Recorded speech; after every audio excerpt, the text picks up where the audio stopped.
Muy buenas a todos, marines y marinas de Sinbad. Hoy estamos aquí continuando esa serie de vídeos sobre Stali y Tilea que ya os hemos mostrado anteriormente en el canal. Os recordamos que esta es la tercera entrega de los vídeos sobre Stali y Tilea, sobre ese ejército antiguo de mercenarios. El primero era una visión genérica, el segundo hablaba sobre los personajes especiales de Tilea, y en esta ocasión vamos a hablar sobre las 4 legiones importantes de piqueros y la unidad de los asesinos de Véspero. Así que sin más, espero que os mole un poco de trasfondo sobre esta facción que mola mucho y hay muy poca información por ahí. Y dentro vídeo.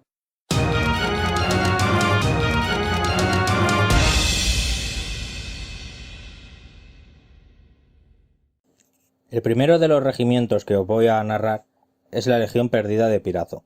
Pirazo es un regimiento de Tilea, aunque bien podía ser perfectamente de Estalia, ya que si vemos sus implicaciones históricas, Fernando Pirazo es demasiado similar a las fuerzas de Pizarro, que salió desde España a Sudamérica en esa colonización del nuevo continente, el nuevo mundo. En el mundo de Warhammer, esta legión, la verdad que es enviada por mercaderes de Tobaro y recluta entre los jóvenes más desfavorecidos y campesinos con pocos recursos.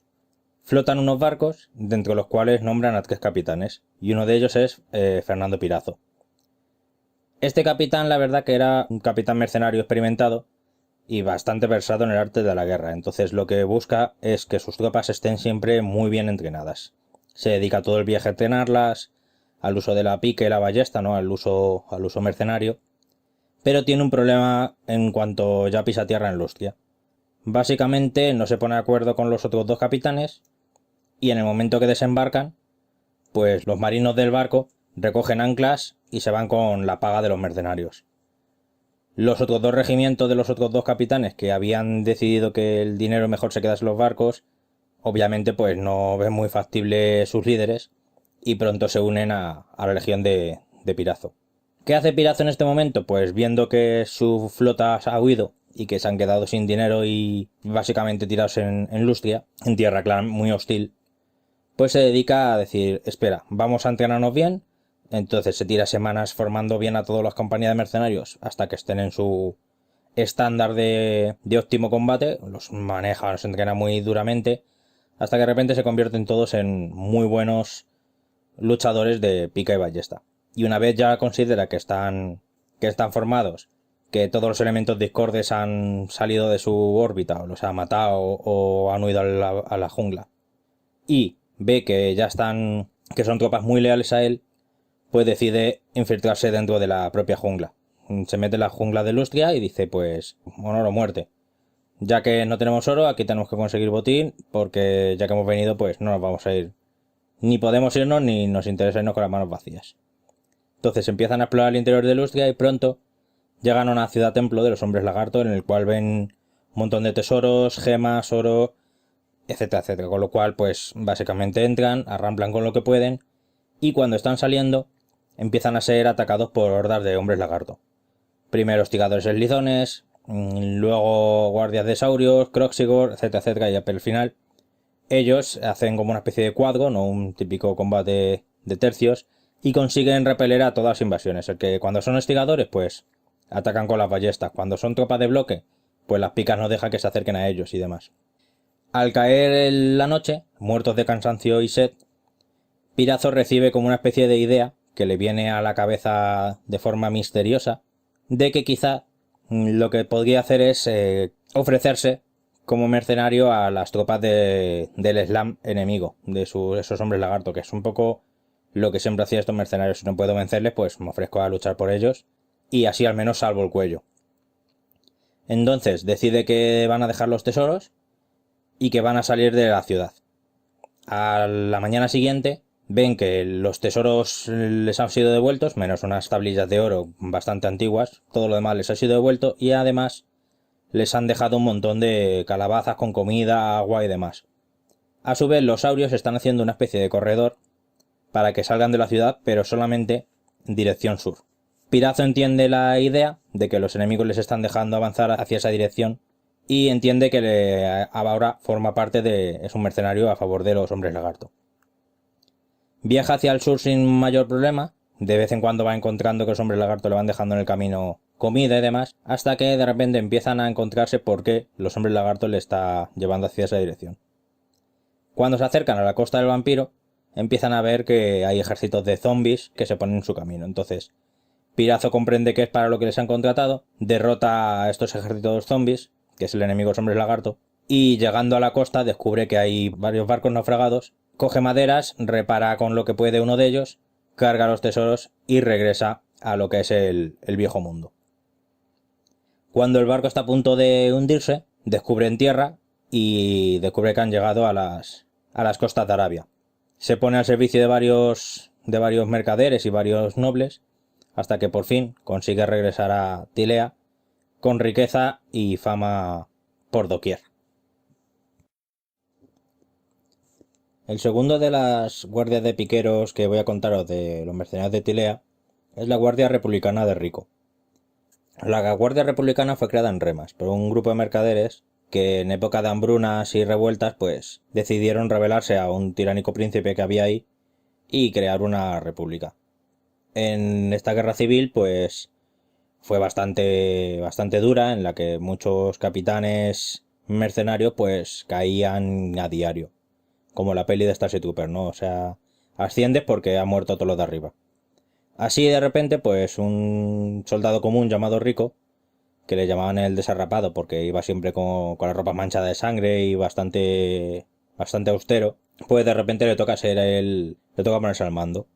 Este Rico la verdad que se desempeñó bastante bien y hasta el punto que parecía estar bendecido, ¿no? Y siempre luchaba en primera fila y fue bastante buen capitán hasta el punto que consiguieron la victoria. Cuando la República se estableció, pues estos guardias empezaron a tener mucho reconocimiento, la gente les tiraba flores, vítores, o sea, eran muy queridos en la ciudad porque en el fondo la habían liberado de ese tirano. El problema era que tenían mucho reconocimiento pero muy poco dinero, porque la república recién fundada la verdad que era bastante pobre. Entonces, desesperado porque sí, mucho reconocimiento, pero de eso no se come, pues Rico y su guardia republicana deciden irse a combatir por las diferentes ciudades-estado y guerras de Tilea. Empiezan a hacerse un nombre, empiezan a recibir buenos reclutas, principalmente campesinos fuertes de arar y cosas así, y comienzan a hacerse una fama dentro de las unidades de mercenarios. Cuando de repente amasalla una buena fortuna, ya que les ha sonreído la batalla, pues la República de Remas, viendo que uno de sus personajes, de sus hijos nacidos ahí, empieza a hacerse rico y poderoso, decide llamar a Rico, pues piensan que una parte de este botín que están consiguiendo les pertenece a ellos. En ese consejo, pues obviamente no sale la cosa todo lo bien que esperaban, ya que por la noche Rico decide que todos los carros de dinero que tenían los saquen de la ciudad y que se piran de ahí, que no va a dar el dinero a la ciudad porque ese dinero se lo han ganado ellos y no la ciudad. A esto, el consejo de Remas pues decide que captura a Rico y vamos a acabar con él. Pero obviamente todos los seguidores de este famoso capitán mercenario no iban a permitir que su líder fuese simplemente ajusticiado por no querer compartir sus riquezas, así que urden un plan y consiguen liberarle de la prisión. Acosados en proporción de 10-1, consiguen al final hacerse camino hacia la ciudad, donde la abandonan siendo vitoreados por el pueblo, que todavía sigue considerando que ellos son los verdaderos héroes de la República. Tras estos sucesos, la compañía decide que es buen momento para irse de Tilea y empiezan una peregrinación pues por todo el resto del mundo. Estalia, Bretonia, Kislev y los reinos fronterizos, y allá donde cualquiera con dinero suficiente y un buen problema pueda permitirse contratarlos. Un poco a lo equipo A. Desesperado, Rodrigo del Mon recorrió los restos de su cosecha. Ayer había estado en el mismo lugar y había admirado las fértiles hectáreas de uvas alcatani madurando bajo el tórrido sol de Tilea. Hoy, donde antes crecían manzanas y limones, viñedos y olivares, no quedaban más que troncos chamuscados sobre el devastado paisaje. El paso del ejército del Cádabo le había convertido en un hombre desmoralizado y pobre. Los esfuerzos de toda una larga y dura vida habían demostrado ser completa y cruelmente inútiles. La vida del campesino, aunque sea un rico propietario, nunca fue fácil en Tilea. Cuando Rodrigo Delmont se vio desposeído de esta forma, se embarcó en la única posibilidad que le quedaba: se convirtió en soldado. Su cuadrilla de trabajadores, enfrentada a la opción de morir de hambre o luchar, se alistaron sin preguntar. En Remas, Rodrigo vendió su última y favorita mula, y con el dinero compró algunas viejas armaduras, unos cuantos cascos de segunda mano y un puñado de picas ligeramente doblados.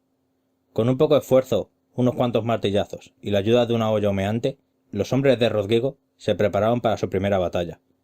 Cuando acabaron, no tenían mal aspecto. Pues la siguiente compañía que os voy a hablar, la verdad que es una de mis favoritas de las compañías de piquero de Tilea. Es la compañía Al-Qatani. Básicamente habla de esto, de cómo un pequeño propietario de Tilea, que tenía unas vides y unos olivas y tal, pues ve que toda su cultivo, todas sus tierras, ha sido devastada por el paso por sus tierras de un ejército de estas guerras mercenarias que os hemos estado contando. Cuando se ve en la más absoluta de las pobrezas, porque su tierra de repente ya no vale nada y su forma de vida tampoco, pues decide coger a sus cuadrillas y dicen: pues nada, no nos toca más que irnos a la guerra, que es lo único aquí que parece que da dinero. Se compran unas armaduras viejas, las remiendan, se visten lo mejor que pueden y se hacen una compañía de mercenarios poco al uso. Las primeras misiones que tiene, la verdad que son misiones bastante cutres. Son unos cuantos soldados sin experiencia y les mandan misiones, pues eso, escoltar un carro de estiércol o cosas así de bastante poco criterio. Pero se dan cuenta de que, claro, Tilea está llena de guerras, está llena de ricos mercaderes que contratan compañía de mercenarios, pero también hay mucha gente que no es tan rica y la verdad que le viene bien el servicio de escolta, mercenarios o alguien que luche por sus intereses. Y ahí es donde la compañía Al-Qatani ha encontrado su lugar. Básicamente se dedica a luchar por los más modestos y los menos ricos en toda Tilea. Esta compañía comienza a tener fama gracias a sus primeras batallas de importancia. Los habitantes de Bucolia, una pequeña y floreciente comunidad agrícola, pues reciben un día la inesperada visita de una compañía de mercenarios orcos. Como nadie se fía mucho de estos orcos, pues no reciben contratos, a lo que estos se dedican al pillaje y a saquear todo lo que pueden, las granjas circundantes, etc. Este pequeño poblado empieza a recaudar todo lo que tiene, pero es una miseria, una moneda de plata y una cabra y poco más, ¿no? Entonces nadie quiere luchar por ellos. Cuando Rodrigo Delmont se entera de la situación, pues enfurecido básicamente dice: los habitantes de Tilea siempre son los que sufren, los pequeños agricultores y tal, y recuerda su situación de dónde venían ellos. Entonces básicamente decide ir a ayudarles y hace el trabajo gratis. Al final los orcos se enfrentan no a unos campesinos, sino a una buena compañía de mercenarios más o menos armados, y los mercenarios consiguen la victoria y expulsan a la horda de orcos de esas tierras. Ahí la compañía del Qatani pues empieza a hacerse un renombre como defensora del ciudadano a pie, del ciudadano empobrecido de las tierras de Tilea. Ya desde ese día, y con esa fama y esa aclamación de todo el pueblo de las tierras tileanas, pues la compañía del Qatani ha librado muchas batallas para muchos patrones, muchos ricos, pero aún así, en esta situación en la que ya ha combatido, tiene fama y se ha convertido en una compañía bien pagada y famosa, nunca descarta ayudar a aquellos que más lo necesitan, poniendo sus fuerzas al servicio por un precio mucho más barato de lo que otras compañías podrían hacerlo. Con lo cual, pues como comprenderéis, pues este capitán mercenario es virateado y aclamado por donde quiera que va, y las historias de sus compañías se cuentan en todas las chimeneas de la gente sencilla de la propia Tilea. Y a mí la verdad que es una compañía que es de mis favoritas. Me gusta este tipo. Este Rodrigo Delmont sabe de dónde viene y no se le va la cabeza con locuras. Esta me gusta. La cuarta de las compañías de piqueros de renombre de Tilea sería la compañía del Leopardo de Leopold. Si recordáis el anterior vídeo en el que os enseñaba a los personajes mercenarios de Tilea, recordaréis la historia de Lorenzo Lupo, que era el dirigente de la ciudad de Lucchini. La historia de esta ciudad, os la vuelvo a recordar porque, aunque podéis ir al vídeo anterior para recordarlo, es que básicamente la historia de Romano. Antiguamente, dos gemelos divinos, Lucan y Lucina, fundadores de la ciudad según la leyenda, pues fueron criados por una especie de leopardo en vez de un lobo. Era un leopardo que tenía dos cabezas, una profetizaba y otra daba advertencias. Este leopardo protegió a los gemelos de orcos, lobos, osos, troll, etcétera, etcétera, hasta que pudieron, digamos, valerse por sí mismos. Antes de irse, dijo que estos dos gemelos fundarían una gran ciudad, pero que sus descendientes lucharían por ella en guerras fratricidas. Justo en ese momento, pues el leopardo desapareció y los gemelos pues construyeron la ciudad, y en el punto donde la cueva del leopardo les había criado, hicieron un templo. Con el tiempo, los sacerdotes de este templo pues empezaron a tener ahí ofrendas, oro y tal, y contrataron una guardia de defensores. A esta guardia, gracias al honor que tenían hacia la adoración hacia este leopardo, pues fue llamada la Compañía del Leopardo. Y estos habían jurado defender la Acrópolis tan ferozmente como el propio leopardo defendió a los gemelos. Con el tiempo pasó lo que el leopardo contaba. Las líneas descendientes de uno y otro gemelo pues decían que ambos eran los sucesores reyes, y se proclamó una guerra que duró bastante tiempo, hasta que Lorenzo Lupo pues proclamó ser descendiente de ambos a la vez y reclamó su derecho al trono.